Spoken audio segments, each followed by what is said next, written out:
اور اس نے ایک زوردار مکہ زیمپرینی کے پیٹ میں مارا، لیکن زیمپرینی جھکنے کے بجائے مزید مضبوط نظر آنے لگا۔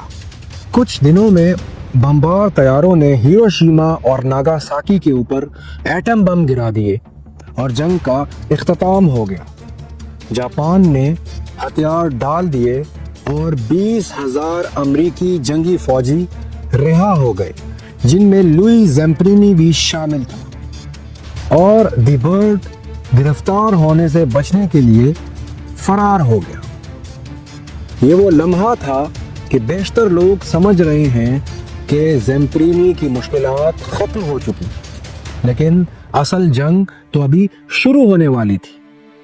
یہ ایک ایسی جنگ تھی جو دشمن کے خلاف نہیں تھی، بلکہ اس کے اپنے ہی ماضی اور اندرونی زخموں کے خلاف تھی۔ یہ کہانی اب ایک نئے، انتہائی جذباتی اور ایک غیر متوقع موڑ پر آ گئی۔ فلم میں دکھایا گیا ہے کہ لوئی زیمپرینی کی زندگی امریکہ آنے کے بعد انتہائی خوشحال اور پرسکون ہو گئی، لیکن در حقیقت ایسا کچھ نہیں تھا۔ اس کے اندر ایک اور جنگ شدت اختیار کر چکی تھی، نفرت، انتقام اور ٹوٹے ہوئے خوابوں کی جنگ۔ زیمپرینی کے اندر ایک ایسا زخم پل رہا تھا جو اسے راتوں کو نیند سے جھنجھوڑ کر رکھ دیتا۔ وہ ہر رات اپنے بدترین دشمن دی برڈ کی جانب سے دی گئی اذیتوں کو دوبارہ جھیلتا، اور نفرت اس کے دل میں یوں پھیل چکی تھی جیسے خون رگوں میں دوڑتا ہو۔ وہ مکمل طور پر بکھر چکا تھا۔ اس کے اندر صرف ایک ہی چیز باقی رہی تھی، اور وہ تھا انتقام۔ وہ جاپان واپس جا کر اپنے بدترین دشمن دی برڈ کو مارنے کا منصوبہ بنانے لگا، لیکن جب وہ خواب میں دی برڈ کا گلا دبا رہا ہوتا تھا، در حقیقت وہ اس وقت اپنی ہی بیوی سنتھیا کے لیے جان کا خطرہ بن چکا تھا۔ اور یہی وہ لمحہ تھا کہ جب اس کی بیوی سنتھیا نے یہ فیصلہ کیا کہ وہ اب اسے چھوڑ دے گی۔ اب وہ ایک ایسے اندھیرے میں تھا جس میں روشنی کی کوئی کرن موجود نہیں تھی۔ ہر روز شراب، ہر رات وہی ڈراؤنے خواب، اور ہر صبح بکھری ہوئی زندگی۔ وہ مکمل طور پر تباہ ہو چکا تھا، لیکن تقدیر کو شاید کچھ اور منظور تھا۔ وہ لوئی زیمپرینی جو نفرت اور انتقام کی آگ میں جل رہا تھا، اب ایک نئے سفر پر گامزن ہو رہا تھا، ایک ایسا سفر جو اسے سچی نجات کی طرف لے جا رہا تھا۔ یہ صرف بقا کی کہانی نہیں، بلکہ ایک نئی زندگی پانے کی داستان ہے۔ سنتھیا نے اسے کہا کہ اگر وہ اپنی شادی بچانا چاہتا ہے تو اسے ایک وائز بلی گراہم کی تقریر سننے کے لیے جانا پڑے گا۔ لوئی زیمپرینی بے دلی سے اس بات پر متفق ہو گیا۔ وہ محض اپنی ذمہ داری پوری کرنے کے لیے جا رہا تھا، لیکن وہاں جو کچھ ہوا وہ اس کی زندگی کو بدل دینے والا تھا۔ بلی گراہم کی ایک بات لوئی زیمپرینی کے دل پر ایک گہری چھاپ چھوڑ گئی۔ When a person reaches the edge of life, when every door is closed, that's when they turn towards God. یہ وہ لمحہ تھا کہ جب زیمپرینی کو یاد آیا کہ سمندر میں زندگی اور موت کی کشمکش میں اس نے خدا سے کیا وعدہ کیا تھا کہ اگر تو مجھے زندہ واپس لے آیا تو میں ساری زندگی تیری خدمت میں گزار دوں گا۔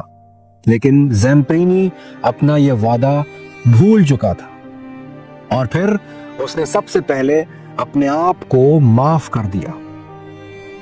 اسی رات وہ 5 سال بعد پرسکون نیند سویا، نہ کوئی خوف، نہ کوئی خواب، نہ کوئی اذیت۔ اگلی صبح اس کے دل میں صرف ایک ہی ارادہ تھا، اور وہ تھا معافی۔ یہ معافی محض ایک خیال نہیں تھا، بلکہ اس کی زندگی کا مشن بن چکا تھا۔ اس نے مکمل طور پر اپنے آپ کو بدل لیا۔ وہ اب محبت اور امن کا پیغام دینے نکلا۔ لیکن سب سے بڑا امتحان ابھی باقی تھا۔ اور وہ تھا ان لوگوں کے سامنے کھڑا ہونا جنہوں نے اس کو اذیتیں دی تھی۔ جب وہ سوگامو جیل میں اپنے سابقہ محافظوں سے ملا تو انہیں اپنی سٹوری بتائی۔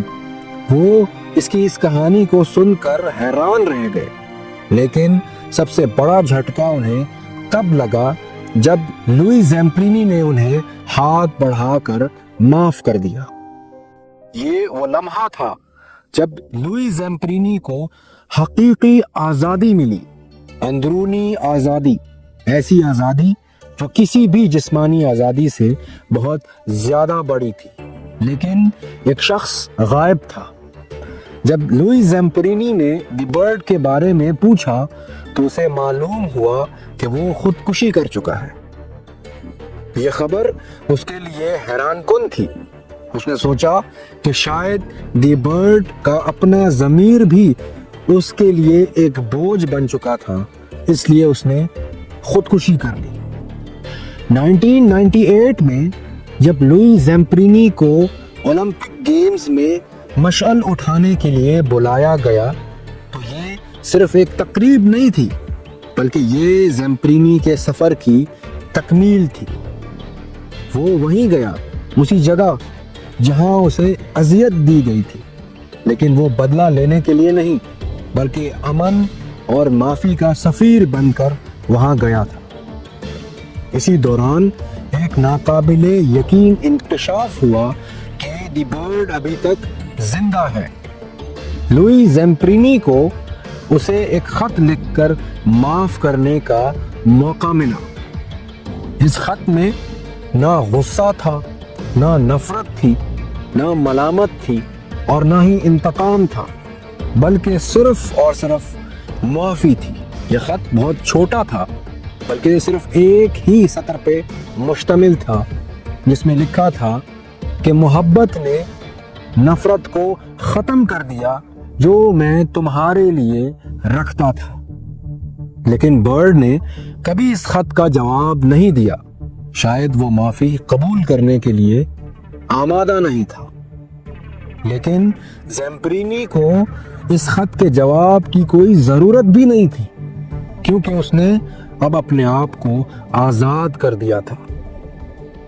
یہ کہانی ہمیں سکھاتی ہے کہ اصل بہادری صرف بقا میں نہیں بلکہ معافی میں ہے۔